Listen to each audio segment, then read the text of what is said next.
Hello.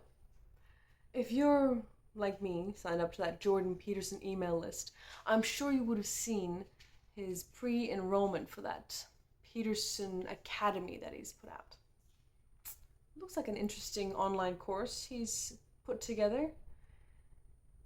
It's going to be topics on cosmology, music, world history, nutrition. I think Jordan Peterson's spearheading the Nietzsche or introduction to Nietzsche from what I saw. I'm not promoting it, it just looks interesting. It looks like a very, very well put online product from Jordan Peterson. Now, some of the comments surrounding it I found interesting. A couple of them I saw was, well, what do I get from this? And I'm thinking, well, what you get could be satisfying your curiosity to see what he's doing.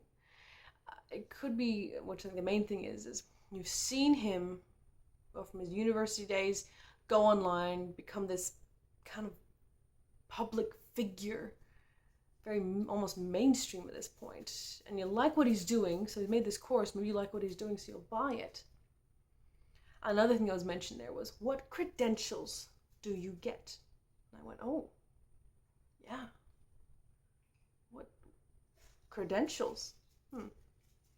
You'd think that with his professional, being a working in his office, working in his practice, that would be something, and seeing what he's done here, that would be credential enough. But if you get a receipt or a certificate saying that you completed his courses, will that be good to show to an employer? Will that be good to show to, or have it on a plaque in the background of your place? I don't know. Which then got me thinking about, why do we trust certain places to teach and others not so much? Why? When you think of places like Oxford, Harvard, they go, it sounds like the person who has that credential, has that certificate, would know what they're talking about, with a certain air of, hoity-toity as well.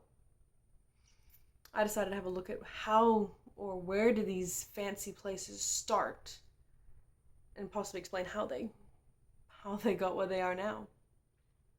Starting with Harvard, that's a U.S. university, and Massachusetts. I think the Bay Colony there, when they first landed there in 17-something, rocked up going, hey, wait a minute.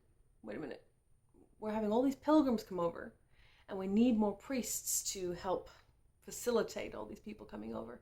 What are we going to do? That little colony said, we're going to make a school. And it turns out a clergyman named John Harvard, when he died, he left in his will 779 pounds to this new school, and 400 books from his private library to this new school, which they named after him, the Harvard University, of this one clergyman. Another place that's old and prestigious and a little bit pompous, I think, is Oxford. That's a UK one, but that has a ambiguous start.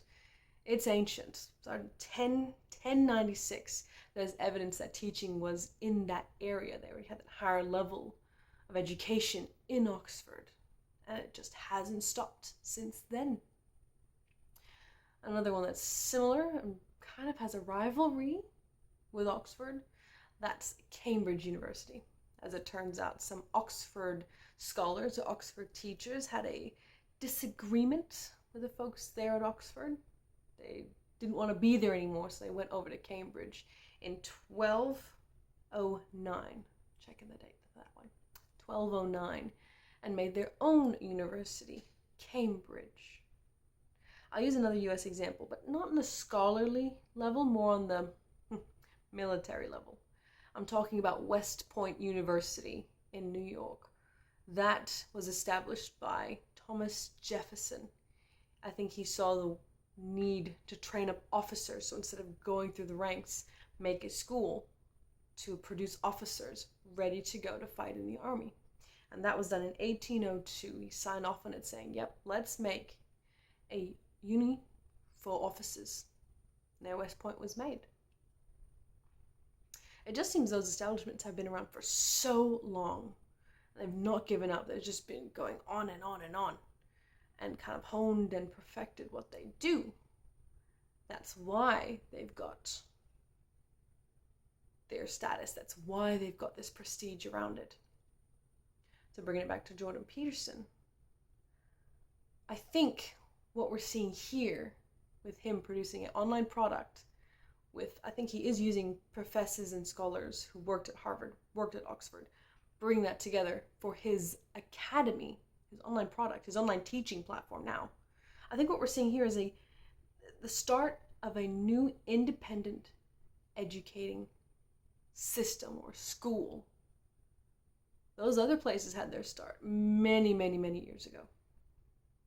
I think we're seeing the start of something new from Jordan Peterson. Which brings us back to that original question.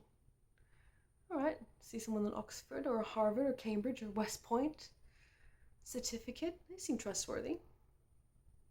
So if you want to get the course, or if you see what Jordan Peterson's done, do you trust him to teach?